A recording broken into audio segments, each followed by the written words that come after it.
సుమన్ టీవీలో మీ business promotions కోసం ఈ కింది నెంబర్ను సంప్రదించగలరు.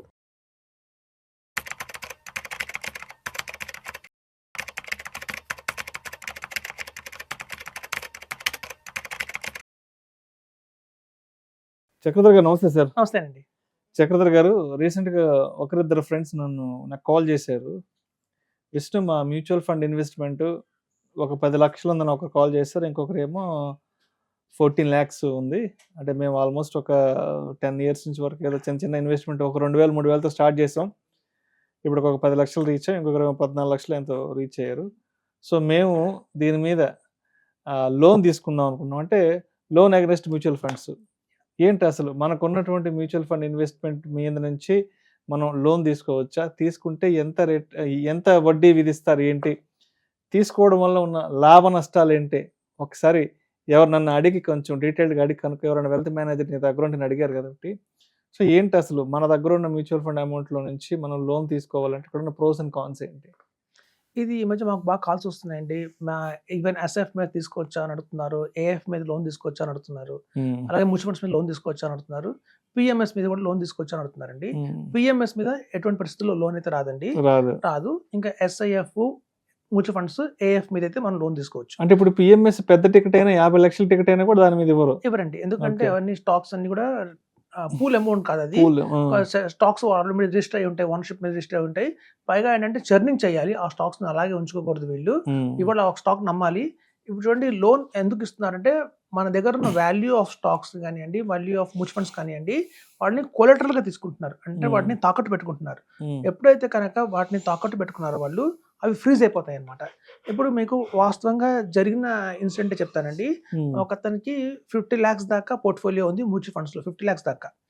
అయితే 50,00,000 దాకా ఉన్నప్పుడు అతనికి ఏంటంటే ఒక హౌస్ కొనుక్కోవాలి అని ఒక కోరిక కలిగింది. ఒక ఇల్లు కొనుక్కుందాం అని చెప్పి. అయితే ఒక అడ్వైజర్‌ని సంప్రదించారు. సంప్రదిస్తే ఆ అడ్వైజర్ ఏం చెప్పారంటే, ఇప్పుడు కొత్తగా మీకు తెలియదు అనుకుంటా ఈ విషయము. ఫస్ట్ ఆయన ఏంటంటే విత్‌డ్రా కోసం వెళ్ళారు. అంటే నాకు ఆ మ్యూచువల్ ఫండ్స్‌లో అంటే 50,00,000 ఉన్నాయి కాబట్టి నాకు ఒక 20,00,000 తీసి ఇచ్చేయండి. నేను డౌన్ పేమెంట్ చేయాలి. నేను ఇల్లు కొనుక్కుందాం అనుకుంటున్నాను. సో అని వెళ్తే ఆయన చెప్పారు, అయ్యయ్యో అలా పని చేయకండి. ఇప్పుడు మార్కెట్ చాలా డౌన్‌లో ఉంది. ఇప్పుడు తీస్తే మొత్తానికి నష్టం వస్తుంది. ఈ మధ్య మేము కొత్తగా ఒక స్కీమ్ మొదలు పెట్టాము. మ్యూచువల్ ఫండ్స్ అగైనెస్ట్ లోన్ అనమాట. సో మీరు ఈ 50,00,000 కదిలించక్కర్లేదు. ఇవి ఇట్లాగే ఉండనియండి. వీటి మీద కావాలంటే మీరు 20,00,000 దాకా కూడా లోన్ తీసుకోండి. అలా లోన్ తీసుకోవడం వల్ల మీకు కలిగే 2 లాభాలు ఉన్నాయి. మీరు డౌన్ మార్కెట్‌లో మీరు అమ్మట్లేదు. స్టాక్స్ అమ్మట్లేదు, మ్యూచువల్ ఫండ్స్ అమ్మట్లేదు కాబట్టి రేపొద్దున అప్ సైడ్ మార్కెట్ వచ్చినప్పుడు మీరు అలా అమాంతం పెరుగుతుంది. మీరు ఫర్దర్‌గా ఎస్ఐపి చేసినా చేయకపోయినా కూడా ఈ 50,00,000 కనుక ఇట్లాగే ఆపేసి ఉంచితే రేపొద్దున ఫ్యూచర్‌లో మనకి 50,00,000 కనీసం 1.5 crores, 2 crores దాకా వెళ్తుంది వాల్యూ. కాబట్టి మీరు అనవసరంగా ఇన్నాళ్ళు కష్టపడిందంతా మీరు పోగొట్టుకున్న వాళ్ళు అవుతారు అమ్మితే. కాబట్టి లోన్ అగైనెస్ట్ మంచి ఆప్షన్ ఉంది తీసుకోమని చెప్పారు. ఆయన కూడా బాగా నచ్చింది వినంగానే. నిజమే కదా, నా అనవసరంగా రిడీమ్ చేయట్లేదు, నాకు లోన్ వస్తుంది. ఎప్పుడైతే నేను 20,00,000 లోన్ తీసుకున్నానో నేను డౌన్ పేమెంట్ కింద నా హౌస్కి కట్టేశాను కాబట్టి నేను రిలీఫ్ అవుతాను. నా పర్పస్ అయితే సాల్వ్ అయింది. ఈ ఫండ్స్ అలా ఉండనియండి అనుకున్నారు. అయితే ఈయన మైండ్లో ఏముందంటే 20,00,000 వరకే నా ఫ్రీజ్ అవుతాయి అనుకుంటున్నారు ఆయన. అలా కాదండి, 20,00,000 లోన్కి దగ్గర దగ్గర 50,00,000 ఫ్రీజ్ అవుతున్నాయి. అక్కడ 50,00,000ని లోన్గా పెట్టుకున్నాను కొలెటరల్‌గా. ఇచ్చింది మాత్రం 20,00,000. సో ఆ 20,00,000ని ఆయన లోన్ తీసుకొని స్టార్ట్ చేశారు. స్టార్ట్ చేస్తే ఏమైందంటే వాళ్ళు ఇంకా అతనికి ఇంకొంచెం ఎక్స్ట్రా పడింది. ఆయన అనుకున్న 20,00,000 డౌన్ పేమెంట్ సరిపోతుందేమో, హోమ్ లోన్‌కి 1 crore ప్రాపర్టీకి 20% కడితే సరిపోతుంది కదా అనుకున్నారు. తీరా బ్యాంక్‌కి వెళ్ళిన తర్వాత ఆయన శాలరీని పరిగణనలోకి తీసుకొని ఆయనకున్న ఎక్స్ట్రా ఈఎంఐస్ ఏవైతే కార్ లోన్స్ ఏవైతే కొన్ని ఉన్నాయో అవన్నీ పరిగణలోకి తీసుకొని వాళ్ళు చెప్పింది ఏంటంటే, ఇది సరిపోదండి, ఇంకా అదనంగా 10,00,000 మీరు ఇంకా కట్టాల్సిందే అన్నారు. ఇంకో 10,00,000 కట్టాల్సిందే అన్నప్పుడు ఆయనకి షాక్ అయ్యారు. అయ్యో బాబు, నేను 20,00,000 అనుకున్నాను, ఇప్పుడు అదనంగా 10,00,000 ఎక్కడి నుంచి తీసుకొస్తానని మళ్ళీ మ్యూచువల్ ఫండ్ హౌస్‌కి వచ్చి నాకు వద్దు, ఈ లోన్ ఏమొద్దు, మీరు తీసేసుకొని నా డబ్బులు నాకు ఇచ్చేయండి అన్నారు. కామన్‌గానే ఈ లోన్ క్యాన్సిల్ చేసేయండి. క్యాన్సిల్ చేసేస్తే వాళ్ళేమన్నారంటే అలా కుదరదండి అని చెప్పారు. ఇది చాలా మంది ఇట్లా 50,00,000 మేము కొలెటరల్ పెట్టుకొని మీకు 20,00,000 లోన్ ఇచ్చాం కాబట్టి మీరు 20,00,000 రీపే చేయండి ఫస్ట్ మీరు 20,00,000 రీపే చేసిన తర్వాత మొత్తం ఫ్రీ అవుతాయి. అప్పుడు మీరు వాటిని అమ్మేసుకోండి అని చెప్పారు. ఈయన అంటారు, నా దగ్గర 20,00,000 లేవు కదా, అందుకే మీరు లోన్ కోసం వచ్చాను అని చెప్పి ఈ ఇన్వెస్టర్ చెప్పారు. అడిగితే ఏమైందంటే వాళ్ళు చెప్పింది ఏంటంటే, ఒకవేళ కనుక ఇతను ఏమన్నారంటే టోటల్ లోన్ తీసుకుని 20,00,000 దాని మీద ప్రాసెసింగ్ ఫీజు ఏదైనా ఉంటుంది, పోనీ 2% పక్కన పెడదాము. ఆ 50,00,000ని మొత్తం మీరే అమ్మేయండి, ఉమ్, అమ్మేసి మీ 20 lakhs మీరు తీసుకొని ఆ బ్యాలెన్స్ 30 lakhs నాకు ఇవ్వండి అని ఒక కామన్ మ్యాన్ అడిగినట్టు అడిగారు. వాళ్ళేమన్నారంటే అలా అలా అవ్వదండి, అది మీరు ఎక్కడన్నా లోన్ బయట నుంచి లోన్ తెచ్చుకోండి, ఫ్రెండ్స్ నుంచి తెచ్చుకోండి లోను, ముందు లోన్ అంతా రీపేమెంట్ చేసిన తర్వాత మాత్రమే మీకు ఫ్రీ అవుతాయి, అప్పుడు మీరు అమ్ముకోండి అని అంటే, ఇతను అలాంటి థాట్స్ నాకు లేవు కాబట్టి మొత్తం అమ్మేయాల్సిందని చెప్పి ఆయన కొంచెం గట్టిగా అడిగారు. దాంతో ఏం చేసిందంటే కంపెనీ వాళ్ళు మొత్తం ఆయనకున్న 50 lakhsని మొత్తం అమ్మేశారు. మొత్తానికి అమ్మేసి ఈ 20 lakhs వాళ్ళు తీసుకొని వాళ్ళకి ఇవ్వాల్సిన 20 lakhs ఇంక ఇచ్చారు కాబట్టి ఆల్రెడీ ఆ బ్యాలెన్స్ 30 lakhs ఏవైతే ఉన్నాయో అవి అతనికి పేమెంట్ ఇవ్వడం జరిగింది. దీనివల్ల ఏమైందంటే డ్రాబ్యాక్, అతని సిబిల్ స్కోర్ పడిపోయింది. ఎప్పుడైతే కనుక మనం లోన్ రీపేమెంట్ చేయకపోతే మనం కనుక కంపెనీ దగ్గరికి వెళ్ళి మొత్తం మీరే అమ్మేసి మీకు రావాల్సింది మీరు తీసుకొని నాకు రావాల్సింది నాకు ఇవ్వండి అని ఎప్పుడైతే అంటారో అప్పుడు ఆ పని చేయొచ్చండి. ఆ చేసిన వల్ల ఏమవుతుందంటే మన సిబిల్ స్కోర్ పడిపోతుంది. అప్పుడు నేను ఆ డబ్బులు తీసుకుని మళ్ళీ బ్యాంక్ వెళ్ళినప్పుడు, హోమ్ లోన్కి వెళ్ళినప్పుడు వాళ్ళు చూసింది ఏంటంటే ఇప్పుడు మీ సిబిల్ స్కోర్ పడిపోయింది కాబట్టి మీకు లోన్ ఇవ్వమని చెప్పి రిజెక్ట్ చేశారు. సో ఆయనకి ఇక్కడ లాస్ అయ్యారు, అక్కడ లాస్ అయ్యారు. సో కాబట్టి లోన్ అగైనెస్ట్ ఎప్పుడు తీసుకోవాలి అంటేనండి, మన దగ్గర 50 lakhs ఉన్నా కూడా కేవలం 10% మాత్రమే, ఒక 5 lakhs 6 lakhs మాత్రమే మనం లోన్ తీసుకోవాలి తప్ప మాక్సిమం లిమిట్ ఆఫ్ 30% to 40% తీసుకోకూడదండి.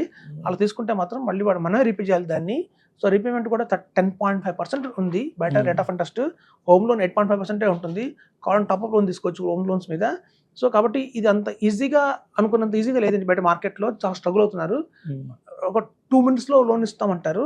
మీరు ఎప్పుడైనా మీకు కనుక వాల్యూ ఆఫ్ పోర్ట్ఫోలియోలో కనుక 5 lakhs కనిపిస్తుందంటే పక్కన ఒక బటన్ ఉంటుందండి, మీరు you are eligible to 2 lakhs of loan అని చెప్పి మీకు కనిపిస్తుంటుంది. దాన్ని క్లిక్ చేయగానే 2 daysలో మీ అమౌంట్ మీ అకౌంట్లో ఉంటుంది. అంత ఫాస్ట్గా డిస్బర్స్ చేస్తున్నారు. కానీ రీపేమెంట్ ప్రాసెస్ మాత్రం కొంచెం టఫ్గానే ఉందండి. ఈ రీపేమెంట్ చేయటము, మళ్ళీ మనం ఫ్రీజ్ అయిపోయిన యూనిట్స్ అన్నింటినీ ఫ్రీ చేసుకోవడం కూడా కొంచెం టఫ్గానే ఉంది. ఇవన్నీ కూడా పరిగణలో పెట్టుకోవాలి. చాలా మంది చేసే పెద్ద పొరపాటు ఏంటంటే, ఇప్పుడు మార్కెట్ బాగా డౌన్ అయింది కదా, నేను లోన్ తీసుకుని మళ్ళీ రీఇన్వెస్ట్మెంట్ చేస్తాను, మ్యూచువల్ ఫండ్స్లో పెడతాను, అలా పెట్టినందువల్ల నాకు ఇంకా అత్యధికంగా లాభం వస్తుంది అనుకుంటారండి. సో అది కూడా పెద్ద డ్రాబ్యాకే. ఎప్పుడు కూడా మన దగ్గర ఉన్న అమౌంట్ తోటే మీరు ఇన్వెస్ట్మెంట్ చేయండి తప్ప, లేదంటే అలా అమౌంట్ లేనప్పుడు కామ్గా ఉండండి, అదే గ్రో అవుతుంది. లోన్ తీసుకొచ్చి మరీ ఇన్వెస్ట్మెంట్ అయితే చేయకండి నేను చెప్తుంటాను. అలా చేస్తే మనకి ఇక్కడ ఈఎంఐ ఎక్కువ కట్టాలి. ఇప్పుడు చూడండి, మనం లోన్ కనుక తీసుకొని ఇన్వెస్ట్మెంట్ చేస్తే మార్కెట్లో 10.5% మనం ఎట్లాగో రేట్ ఆఫ్ ఇంట్రెస్ట్ కడుతున్నాము. మనకి 13% 20% వర్కౌట్ అవుతేనే అది లాభంగా ఉంటుంది. మార్కెట్ ఇంకా ఫర్దర్గా డౌన్ అయ్యి ఇది 13% కూడా రిటర్న్ ఇవ్వకపోతే, 10% కూడా రిటర్న్ ఇవ్వకపోతే ఇక్కడ అవసరం వడ్డీ కూడా ఎక్కువ కట్టాల్సి వస్తుంది మన ఇన్వెస్ట్మెంట్ మీదే. సో అలాంటి పనులని చేయదని చెప్తానండి. సో ఇది ఒక లోన్ అగైనెస్ట్ మ్యూచువల్ ఫండ్స్ కానివ్వండి, లోన్ అగైనెస్ట్ ఎస్ఎఫ్ కానివ్వండి, కేవలం మనకి ఏదైనా ఎమర్జెన్సీ వచ్చిందంత మాత్రాన్ని మనం తీసుకోవాలండి. దానికంటే కూడా మనకి ఎంత అమౌంట్ కావాలో అంత రిడీమ్ చేసి అక్కడ ఈఎంఐ కట్టే బదులు మనం మళ్ళీ ఎస్ఐపి చేసుకుంటే, సపోజ్ మన దగ్గర ఒక 10 lakhs ఉన్నాయనుకోండి, మనకి ఒక 4 lakhs ఇమీడియట్గా అవసరం ఇచ్చిందంటే 4 lakhsని రిడీమ్ చేయండి. ముందు మీ మైండ్లో ఆ లోన్ అనే బాధ ఉండదు. మళ్ళీ మీరు ఎలాగో ఈఎంఐ కట్టడానికి ఫిక్స్ అయిపోయారు కాబట్టి ఆ ఈఎంఐని ఎస్ఐపి రూపంలో మళ్ళీ ఫర్దర్గా కట్టండి, మళ్ళీ అది గ్రో అవుతుందని చెప్తుంటానండి. సో ఈ లోన్ అగైనెస్ట్ దాంట్లో కూడా కొన్ని డిసడ్వాంటేజెస్ చాలా ఉన్నాయండి. అడ్వాంటేజెస్ ఓన్లీ ఒకటే, వెంటనే లోన్ వస్తుంది. మనకి పే స్లిప్స్ నేను చెక్ చేయకుండా, మనకున్న ఐటీ రిటర్న్స్ ఇవ్వకుండా, కోలెటరల్ ఏం పెట్టకుండానే మనకి వెంటనే అయితే లోన్ అయితే వస్తుందండి. వితౌట్ హ్యాజల్ ఫ్రీ లోన్ అయితే వస్తుంది, వితిన్ 1 day వస్తుంది లోను. కానీ రీపేమెంట్ కానీ అంటే ఆ ప్రాసెస్ కొంచెం టఫ్గానే ఉంది. డిసడ్వాంటేజ్ కూడా చాలా ఉన్నాయండి చెప్తారు. Thank you sir, thank you so much Chakradhar గారు. మన మ్యూచువల్ ఫండ్ ఇన్వెస్ట్మెంట్ మీద లోన్ తీసుకుంటే ఉండే లాభ నష్టాలు ఏంటి అన్న దాని గురించి చాలా చక్కగా తెలియజేశారు. Thank you so much sir. Thanks అండి.